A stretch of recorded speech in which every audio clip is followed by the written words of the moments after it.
இந்த பொண்ணோட ஹஸ்பண்ட் ஒரு மான்ஸ்டரா இருக்கிறதுனால அவ கூட இவ டைம் ஸ்பெண்ட் பண்ண அவளோட ஃபேஸ்ல நிறைய கிராக்ஸ் வர ஸ்டார்ட் ஆகுது. அது அப்படியே கொஞ்சம் கொஞ்சமா பெருசா கொடூரமா மாறுது. அப்ப இது வரைக்கும் கண்ணாடி பார்க்காத அந்த பொண்ணு ஒரு நாள் அவ ஃபேஸ கண்ணாடியில பாக்குறா.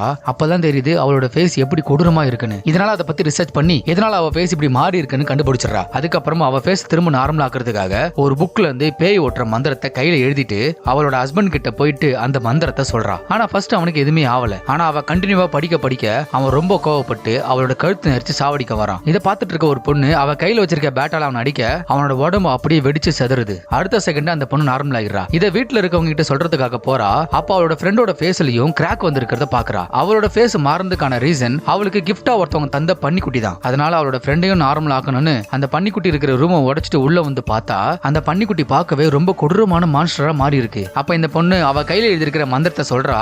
அப்ப அந்த மான்ஸ்டரா மாறி இருந்த அந்த பன்னியோட உடம்பும் வெடிக்குது. இதனால அவளோட ஃப்ரெண்டும் நார்மல் ஆகுறா. அப்ப அவளோட அப்பாவுக்கும் அந்த கிராக் லைட்டா வந்திருக்கிறது நோட்டீஸ் பண்றா. அதுக்கு ரீசன் அவரோட புது கேர்ள் ஃப்ரெண்டுன்னு கண்டுபிடிச்சு அவளை சாவடிச்சிடுறாங்க.